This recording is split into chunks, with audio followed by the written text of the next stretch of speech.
What's going on, gamers? Hope you're all doing well. As per usual, welcome back to the Esports Rewind podcast. Hello, Zan. Hello, Jake. How are you doing today? How's your week been? It's been a week, my man. It's been a week for sure. I'm sure a lot of us, our listeners out there, whether on the audio version or the YouTube version, I hope you guys are all doing well. But yeah, as per usual here in gaming, it's been a hectic week. How have you been, though? Dying. Yeah. It's been a personal apocalypse for me. The smoke rolling in. Like you already know. I've told you this. The audience can learn now. Weather in general puts me on my butt. Zan's not a normal human. Weather affects this man more than anyone I've ever met in my life.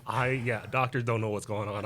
They're just like, well, I mean, you deal with it and you're still alive, so it's fine. Yeah, so, I mean, we're all getting through it. Hopefully you guys are getting through it. We got some great stories to talk about, and thank you all for tuning in. Zan, you want to hit him with a little intro, and then we'll get rolling? Yeah, mixing it up a little bit this week. I want to give everybody a heads up that actually Esports Talk is hiring officially. By the time this goes live? We get the word out because we're looking for a new 10 member. Yeah, damn. We want the DMs. By all means, reach out. We're looking for a new graphic designer to, join the team, either local in Vegas or remote. So by all means, please do apply if you're out there.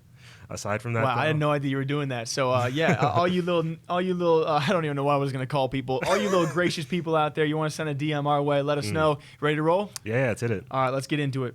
And the first thing I want to talk with you about, Zan, ironically, you have worn the correct clothing for this topic. I came prepared. Yeah, Let's go. I am the arse kisser as per usual, but still a very fun talking point because tons of organizations you guys are fans of have skins inside different games and esports out there. 100 Thieves is certainly one of them as they have continued their expansion, something I believe we'll talk about on the channel in a solo video for Rogue Company, but 100 Thieves has done time and time again. They have put themselves in the marketing strategy of actually getting in-game skins for games that other esports orgs don't guaranteed get, which is very odd. Of course, we've seen League of Legends, we've seen CSGO, R6, Rocket League. Usually if you have a team, a well-established team, and you compete well enough, you get skins in those games. Over the past year or so, we've had 100 Thieves kind of take a bit of a different route to in-game skins. Indeed. It seems like they're just putting more time and energy into it than other orgs out there. Because like you said, like if you're doing well enough in the game, maybe you get your own skin. We saw this the Call of Duty League. I believe Rainbow Six also has this for a couple orgs out there. But it's all like package deals. It's not individual orgs going out of their way to get their own unique skin made. Thank you. Very good point. Because usually, if you make a CSGO major, boom, skins. Right. R6, Rocket League, you make RLCS, boom, skins. But for 100 Thieves, first of all, Nadeshot's poll, this is kind of a different one, a different stringent. His poll in the Call of Duty scene, he was the first person to get his own personalized skins in Call of Duty Modern Warfare. But it follows up because 100 Thieves then got their own kits inside FIFA 20, I believe. And now, months later, Rogue Company on the verge of coming out, 100 Thieves is the first esports org to get their own skins, potentially going to be released soon in the game. And every other esports org is kind of nowhere to be found. Yeah, they're kind of just hanging out in the background, just chilling. How did you guys?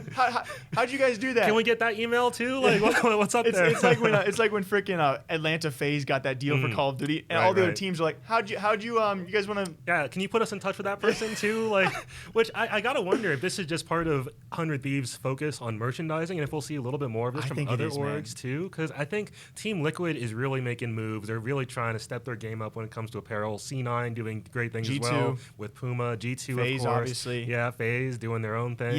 Yeah, so I wonder if it's something about 100 Thieves' approach to merchandise. Yeah. That's the cause of this. Now, of course, naturally, people are going to be like, oh, they're not focusing enough on esports. Okay, cool enough. You can have that opinion. That is you can definitely argue for that.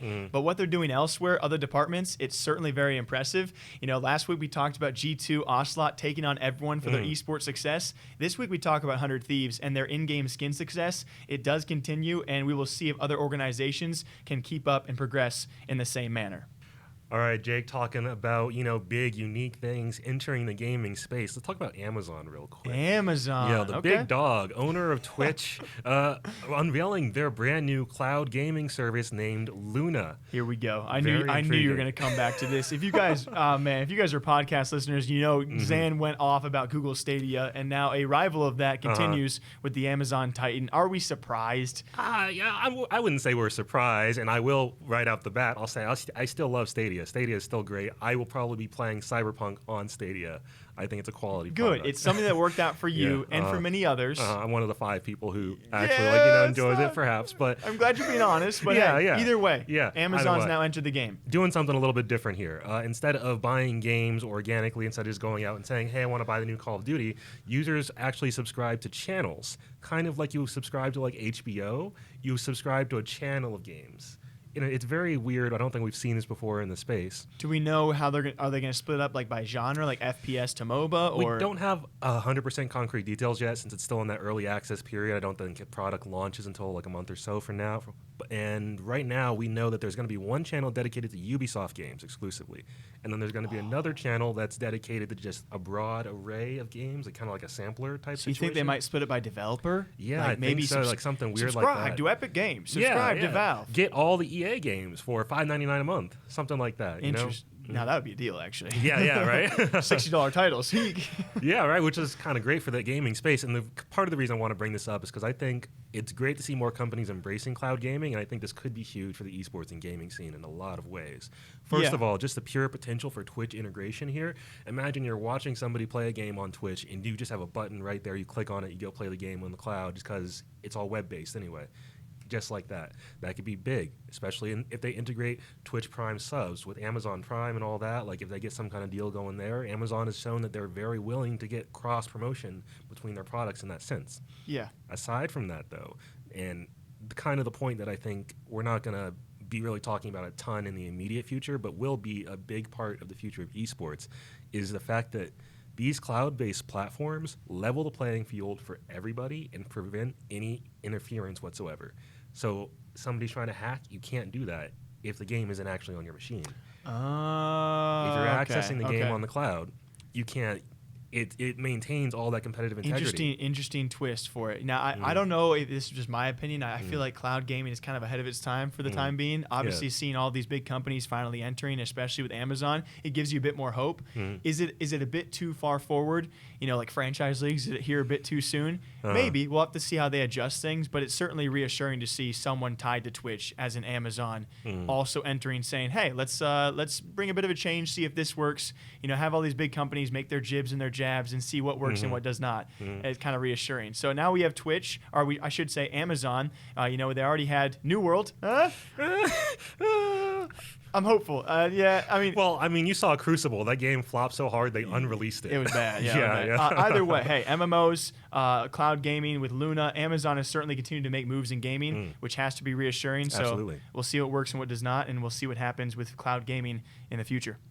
And Xana, for this past week in some gigantic news was one of the biggest contract extensions. Let me make that clear. Extensions, not signees. I know I've already joked about FaZe Cloakzy a bit too much, signing a 4-year contract, one of the lengthier contracts we've ever seen in gaming. But with the same organization, that's going to be an org known as FaZe Clan. I'm sure you're well aware of them. And actually, who is that? How do you spell that? With a P? Audio listeners aren't going to see me doing FaZe up. Doing a FaZe up, Just know Jake knows the FaZe up sign guy. So he's cool. I know. He's got the certifications on deck. Either way, though, I really do enjoy a lot of the moves that FaZe Clan makes. I know people like to rag on me for not liking FaZe Clan at times. They make some big moves. They make controversial moves. I say it every time we talk about them. I would say one of their bigger and better moves is re-signing a guy like NICKMERCS for a 3-year extension. Now, this has been clarified as a partnership deal. We do not know the monetary value that comes with this, even if there is a monetary monthly value, like we see typically with, when XQC was with Sentinels. When the LG Fortnite boys, who are now at 1%, were with LG, they were making monthly salaries and being paid very well to do so. I wanted to talk about why FaZe Clan, or why NICKMERCS re-signed with FaZe Clan for 3 years, as he is potentially now the biggest streamer on the Twitch platform. It seems like an odd time to maybe tie himself down to an organization. I feel like in a lot of ways, the partnership between NICKMERCS and FaZe is super unique, where unlike a lot of other people in his position, NICKMERCS has like all this freedom to really do whatever he wants, embrace whatever deals he wants, make whatever content he wants to. He's not aggressively tied down to the FaZe brand in the sense that he has to be doing FaZe stuff constantly. Yep. They really give him that breathing room to build and expand his own brand, and it really feels like both NICKMERCS and FaZe Clan are benefiting really well from just helping each other out like this. Yes, and I cannot really tell you guys exactly who I heard from, but it definitely have been, hearing some things about this deal, and the way that FaZe Clan operates is so unique because person by person, and there might be other esports orgs doing very similar things, so forgive me about that, but each and every FaZe member is signing different contracts, very unique basis for each and every one. NICKMERCS, way different from FaZe Swag. FaZe Swag, way different from FaZe Bronny James. Tfue, Cloaksy, all signing different agreements. And I think you nailed it on the head. When it comes to a mutually beneficial partnership, Nick is not tied down. Nick is not forced to sign with anyone. He chose to re-sign with FaZe for 3 years, and in his current position, you know that they must be offering him something that he couldn't get without FaZe. And so I think it comes down to, at least from what I've heard, he brings eyeballs to FaZe, and FaZe brings him the deals and the connections that he could not get without them. And so it's kind of weird to see these two titans coming together in a mutual partnership. It might not be monetary value right up front, but what they bring to each other is very, very worth a lot of money. Probably invaluable, realistically speaking. Yeah. And so I just wanted to clarify my position on that, because when I first released a video, quick thinking here and there, then eventually some people reached out to me to clarify exactly what this meant. It still is a gigantic deal. Well, huge. I mean, by the end of this 3 years, millions of dollars will be exchanged or at least earned by both these parties together. So either way, NICKMERCS, it's definitely a weird position to be, because he is one of the world's top streamers and one of very few who is still tied to an organization. So I wanted to clarify a bit as to maybe why. Okay, Jake, this one is a little bit more of a talking point, something that we've lightly danced around previously that I find super fascinating. Let's talk about the fact that Rocket League went free to play this week and how successful that has been for them immediately. Right out of the gate. Yes. For those of you who are not aware, Rocket League just recently went free to play on this Tuesday, I believe it was, and 1 day later, they broke their concurrent player base record with over 1 million concurrent players. Which makes sense, to be fair. Yeah, to be fair, it does make a lot of sense. Yeah. But their previous record was only, and I pull out the numbers here, it was only 119,124. Was it really? Yeah. Oh, wow, that's actually, okay. Yeah. That gap is huge. And I think everybody knows Rocket League is a pretty good game. Just at base level, I think nobody's ever going to really contest that. It's got a lot of that broad audience appeal. It's got that easy to pick up, hard to master feel to it. Yep. So I think it's got great potential for outside viewership, too. It's understandable, like Counter-Strike. And more family friendly. Yeah, a little bit.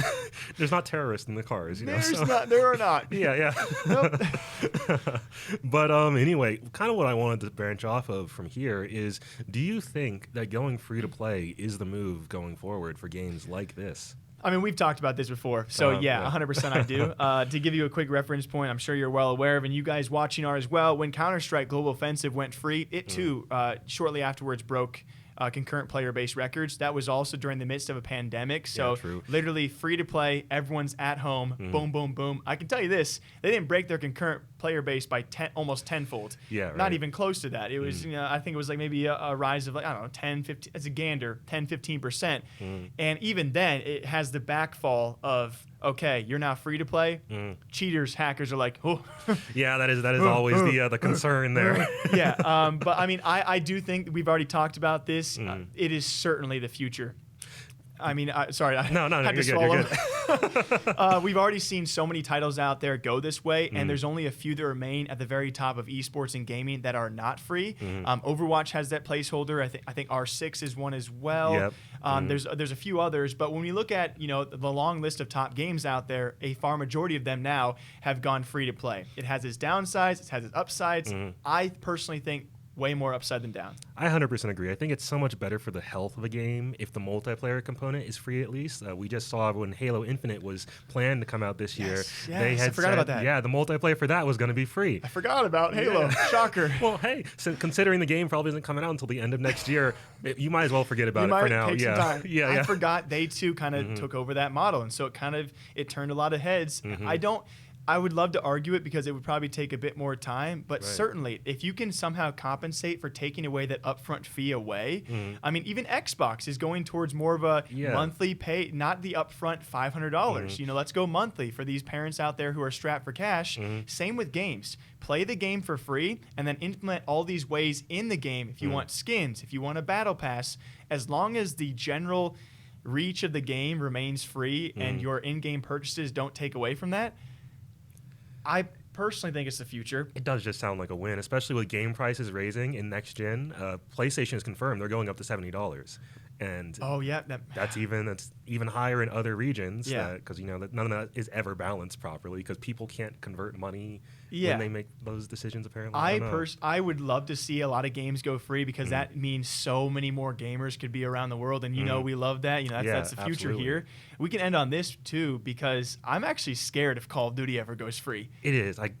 Can we, dude? Look at how successful Warzone was, out of the gate, just like that. True. That's only huge that's a success. taste. That's a Yeah. taste of what I mean, man. I really do think franchise model or not, I think Call of Duty has such a long-term future, and I really am scared if their main game title ever goes from $60 to $0. I don't think, dude. I think we're gonna see that. We've already starting to see them separating parts of the game out, where the campaign is technically separate from the multiplayer, and that's technically separate from zombies or whatever. Creator codes for Warzone could mean future more in-game items, more and more in-game items. I don't know, man. It's gonna be nuts. You got to realize if they ever launch some creator codes, for a lot more people out there. Part of that goes back to Activision, and that's a great way to make 100%. Up for $60 up front. Dude, I don't know. This gets me too excited. Yeah. We'll end on that. What do you guys think? Is the future of gaming titles being completely free? And certainly going to be a long-term future talking point because, if we get to keep our jobs for a couple of years here, hopefully be talking about this one as well. That being the future of esports pros and pro players in general for gaming, do they offer enough to their organizations? Now, I'm sure a lot of you guys watching are fans of creators and streamers and pro players who compete for organizations. As are we. Yes, Yeah. Massive fans. I'm sure you guys know that of a lot of people out there. It was actually Sponge from the Counter-Strike scene, a talent, caster, commentator, desk talent from Counter-Strike, coming out in the past week or so and making a great point on an HLTV Confirmed podcast where he talks about especially CS pros, but this goes to all pros out there, potentially not offering back enough to the esports organizations, especially right now. With all the inflated salaries across so many games out there, we have pro players making anywhere from, I don't know, as low as 60, but upwards of $500,000 plus per year just to compete. And so he stresses, if you're not making content, you're not enough of a value to an org right now. Absolutely, and I think it's an excellent point that a lot of people can agree with. They can see the logic there because when he says stuff like you're not making content, he doesn't mean showing up for a picture here or there or showing up when the company's releasing a new clothing line. He means actively going out there and promoting both yourself and the org and really making content that draws people to you as well as puts more eyes on the brand overall. And we see so few creators, so few, I should say, or so few pros that are really pursuing the creator angle actively as well. Yeah, and I truly do think that's why we're seeing, even despite pandemic and all of this, we saw Fortnite organizations or esports organizations continue to sign Fortnite players because there were so many players that were making content and competing. When you have weekly cash cups and all of these, high dollar amount, weekly or daily cups for Fortnite, you have players who are not only streaming, making content, and competing. So, of course, if you're NRG Esports, you're going to be like, yo, let's sign some Fortnite guys. Meanwhile, they left Counter-Strike because we can't afford to pay those guys salaries that are higher than our Fortnite guys, and they're not making content besides just competing in matches. And so Sponge goes on to say, you showing up for a match is not enough exposure. Yes, currently in Counter-Strike, even further so, it's oversaturated, so not as many viewers, right? So if you're, you're simple, you're showing up for Na'Vi and you're playing a match, cool. You're doing your job, but you're not going above and beyond. And I would say vice versa. In these contracts, a lot of organizations are not requiring it of their players. Of course. So go for it. But it makes you think of someone like Hex, who time and time again, or Nadeshot has said, storylines, content, build your brand, and help your org help you, right? So your organization's paying you, but I think all of these pros, and a lot of us can agree, these pros still have a lot to offer. Absolutely, and I think it's crucial to really take into account how much having pros on your roster who are also great personalities out there making content has done for raising the value of companies like 100 Thieves, like NRG. I don't think the Huntsmen would be in the place they were right now if they didn't have a roster full of very, very personable people who are out there making content. Very true. They're competing at a high level, definitely. They've got that on lock, but they're also bringing all this other stuff to the table. It really goes to show what Optic did so early on to build their characters. It is so rare. And I hope that if any esports orgs are listening right now, and to all the fans out there as well, I'm sure you guys want more content from your favorite players, right? As we all do. You have to start sometime. Absolutely. If you want to be where Optic is now with the Huntsmen, I mean, what they have done, it's just, in the first season, it's nuts. Yeah, right? You don't see it. Easily, I'd say, the most recognizable name in the CDL right now. I mean, you can look at a guy like Scump or a guy like Formal or Karma, any of the former Optic guys and what they are. A guy like Scump is a complete rarity, but if you want to be the future Scump, you got to start now. Yeah. And I truly do think we see it with the Fortnite creators out there. 100% agree. Their follower counts, their viewer counts, their impressions are so nuts because they are doing everything possible in their power. I feel like that's so much of the reason that Fortnite was ever successful, is that pros, so much of like that whole mentality in that scene was, if I'm a pro, I'm making content. If I'm not always making content, I'm at least putting out a video here or there. I'm doing something. And it almost became tough to dissect who is a pro and who is a streamer. Yeah, just like a content creator. At one point or out, another, Myth was a pro. Ninja was a competitor. You know, all NICKMERCS, these guys who are not pro players in the Fortnite scene, people didn't know what to call. Like, were you a streamer? Are you a creator? Are you a pro? Because they were doing it all. And so I really do think that could be the future. You got to start at some point. We understand it's tough. It is tough definitely. As an esports player and pro to get views and to grab an audience. It is so hard. Absolutely. But you got to start at one point or another. And so super curious what you guys think about this. Are esports pros offering enough back to their esports organizations? I feel like we could have gone on forever. Yeah, as per usual, we hope you guys all enjoy the Esports Rewind podcast. That was a killer one, man. Definitely one of our longer episodes as well. We really do truly enjoy diving into these topics with all of you guys as well. Hope you guys enjoy it too. Zan, want to hit him with that classic outro? Yeah, let's get into it. Thank you, everyone, for tuning in. If you'd like to listen to the Esports Rewind podcast on the go on iTunes, Spotify, your favorite podcast platform of choice, you can find us as part of the Prediction Esports Talk Show Network. That's PREEDICTION. We're right there alongside a lot of other quality podcasts covering esports and gaming, so by all means, go check it out. Shout out to our audio listeners. We appreciate you guys tuning in. If you'd like some more daily esports news content, check us out on YouTube at Esports Talk. Anybody who ever wants to reach out to share a story, send a kind word, just say hey. You can always reach out in the comments down below or find us on Twitter at talk_esports. You can find us on Instagram at esports_talk. Quick shout out to some of the new content we're doing over there. We're doing daily recaps of the biggest stories real quick. I know a lot of people have asked for that since we upload a little bit much, so it can be a little difficult to watch, all the videos that we do post in one day. So by all means, check that out as well. You can also find our website, esportstalk.com, for some of the stories we don't get to cover on the channel.